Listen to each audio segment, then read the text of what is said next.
Good evening. Tonight I'm going to go ahead and read chapter 11 of The Watsons Go to Birmingham. It is called Bobo Brazil Meets the Sheik. Um, now, there's going to be a thing that we've been waiting for here that happens in this chapter. They are finally going to get to meet Grandma Sands. And, a lot of us probably are used to um, being around grandparents quite a bit, maybe. Maybe some of you aren't. But, probably most of us are used to being around our grandparents. Um, Now, in this case, Kenny and Joetta, they have never even met their grandma since their grandma lives in Alabama and they live in Michigan, and it's such a long way away. So this is the first time that Kenny, our main character, is going to get a chance to meet his grandma. And because of that, I want you to think about what preconceived notions or what he thinks that she is going to be like. Okay? So what does he know about her? Maybe based on what Byron has said, or his mom has said, or even his dad has said. So, he's going to go in with an attitude about what she is going to be like. Okay? So we're going to wait and see um, what she's actually like now when Kenny finally gets to meet her. So, Chapter 11, Bobo Brazil Meets the Sheik. The next time I woke up, it was starting to get light, and somehow I was in the front seat and Mama was in the back. When my eyes got used to where they were, I saw Dad holding the steering wheel with one hand and resting his other on the mirror outside the car. The green lights from the dashboard made his face look puffed up and tired, but he was smiling to himself. I knew what woke me this time. The Ultra Glide was stuck. As we drove, the record was saying, and don't forget whose take, and don't forget whose take, and don't forget whose take, and don't forget whose take.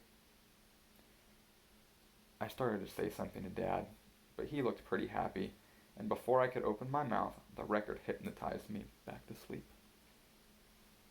The next time I woke up, it was bright. It was a bright day, and Joey was in the front seat, drooling all over me. The Ultraglide was still saying, and don't forget whose take. Dad must have heard me breathe different, because he looked down at me and said, well, well, well, look who's decided to come back to life. Hi, Dad. Are we there yet? Oh, no. Et tu, brute? You were my last hope. With Bai and Joey and your mother popping up every few minutes asking, are we there yet? It's been like a stuck record. Dad, it is a stuck record. Dad seemed to notice the record player for the first time. Ah, that? Well, Kenny, I'm afraid it's more than a stuck record. Something isn't working right. He lifted the arm off the record and looked at the back seat at Mama, who was asleep. But let's keep that between you and me.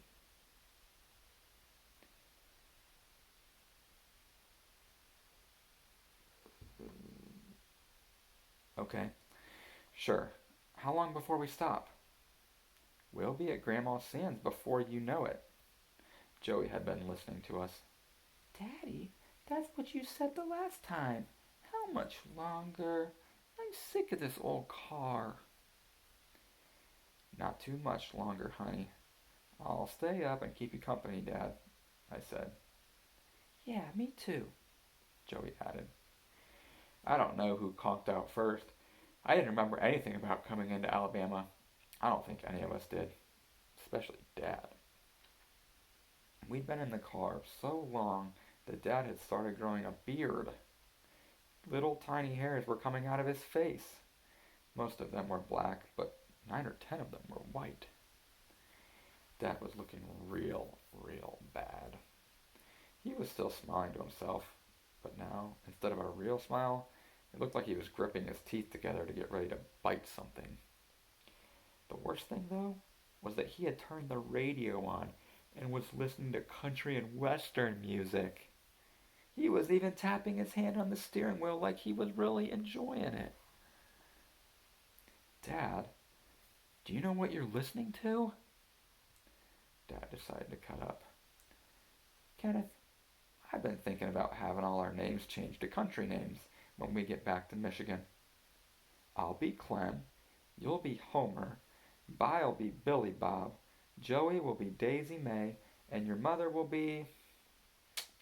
uh, your mother will be, well, I guess your mother's name can just stay Willona. I don't think we're going to find a more country name than that one. Do you?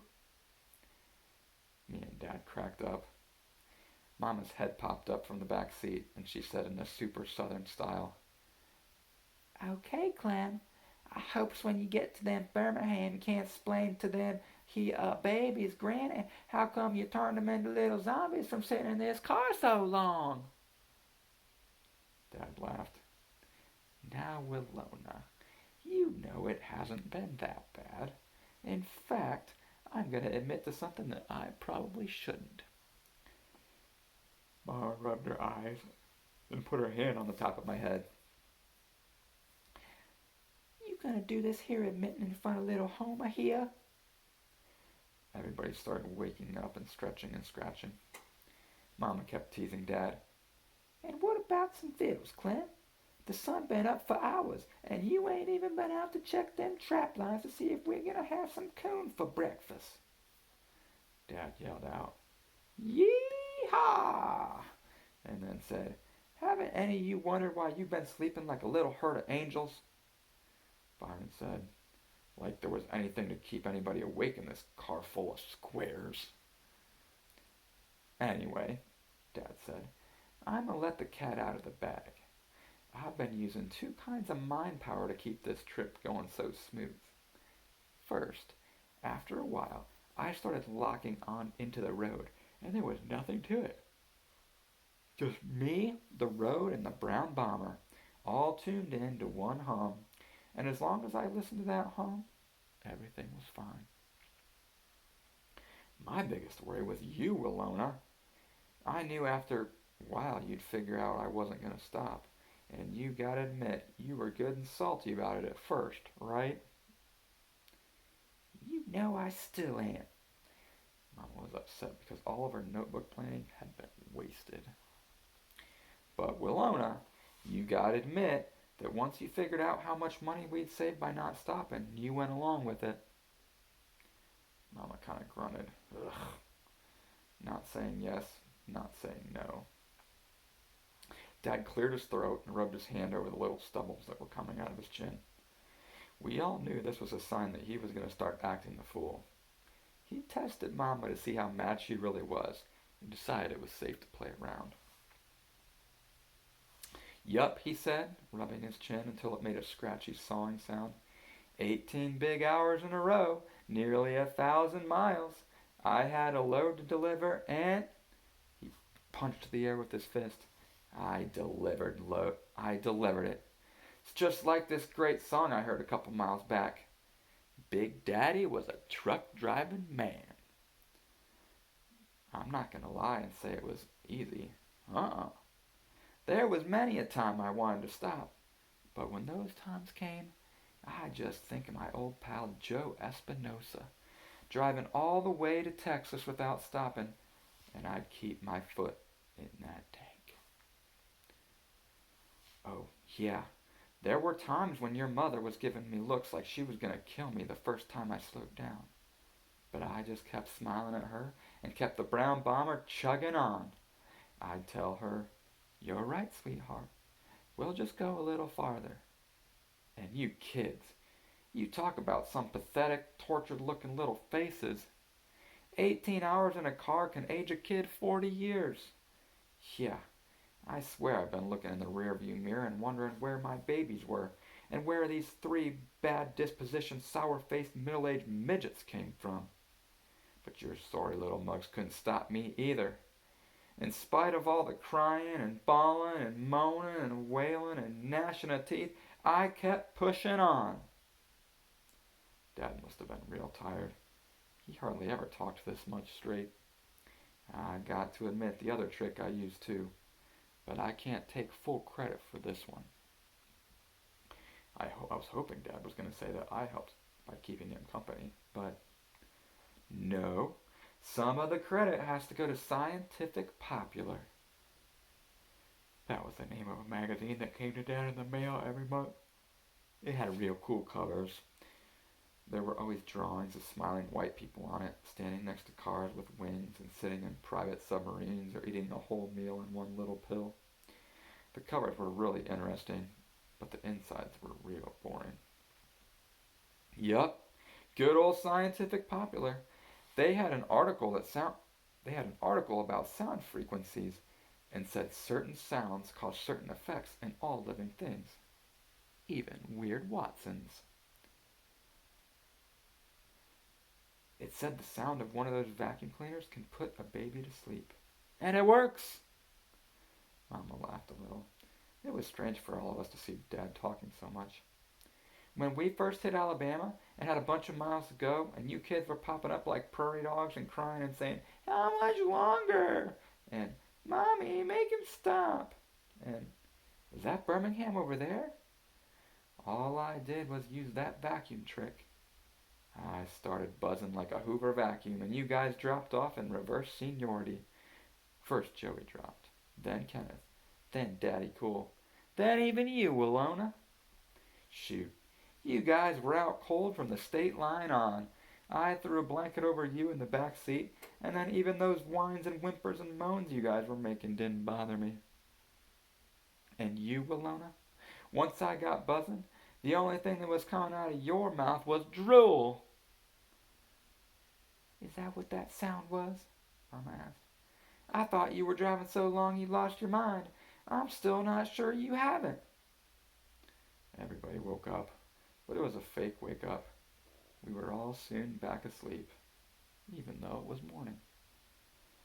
The next thing I remember, I was waking up in the back seat, and Mama was saying real southern, "Babies, we home!" Mama was honking the horn of the brown bomber like she was crazy. I raised my head out of the seat to look at what Mama was calling home, and couldn't believe it. Birmingham looked a lot like Flint. There were real houses, not little log cabins all over the place, and great big beautiful trees. Most of all, though, there was the sun. Me, Joetta, and Byron unfolded ourselves into the Alabama heat, and it was like we all remembered at once that we were finally going to see what Grandma Sands really looked like. We all bunched up together by Mama's door, but she couldn't get out. She was still honking the horn like a nut. We had to cover our ears. Dad said, "Nothing's changed." The door of a regular little old house opened. Me and Joey had never seen Grandma Sands in our lives. Byron said he could remember that she was the meanest, ugliest person in the world. But he was probably lying. He was only 4 the last time Mama and Dad were here. Byron said he'd had nightmares for a couple of weeks after they left Alabama 10 years ago. All the weird Watsons had real good imaginations, but none of us was ready for what came out the door of that house. I was expecting a troll. I thought Grandma Sands would be bigger than Dad. I thought she'd be foaming at the mouth like she had rabies. I remember a couple of years ago how Mama had cried and cried when someone called from Alabama and told us that Grandma Sands had had a little stroke. So I knew she walked with a cane now. I'd imagined the cane would be as big as a tree trunk with crows and owls and lizards living in it. What came out was a teeny weeny old woman that looked just like Mama would if someone shrank her down about 5 sizes and sucked all the juice out of her. Grandma Sands waved a little skinny stick in the air and said, "What are you doing here today? You ain't supposed to be here till Monday." Man, if you think Mama can talk Southern style, you should hear Grandma Sands. Mama was blubbering and smiling and covering her mouth with both hands and ran right up to the porch and nearly broke that little old woman in half. "How you doing, Mama?" she cried on the woman's shoulders, then held Grandma Sands out to look at her. "You look so good." Boy, Mama can lie when she wants to. "Y'all, come over here and give your granny a hug," my Southern-style mother said. Me and Joey and Byron shuffled over in a little crowd, and when we got through pushing each other forward, I was at the front and had to go on the porch to hug Grandma Sands first. I tried to be real careful with her. She was just a little taller than me and skinnier than anything I'd ever seen alive. I could see her brown scalp right through her curly silver hair. Grandma Sands squeezed me hard and cried all over me.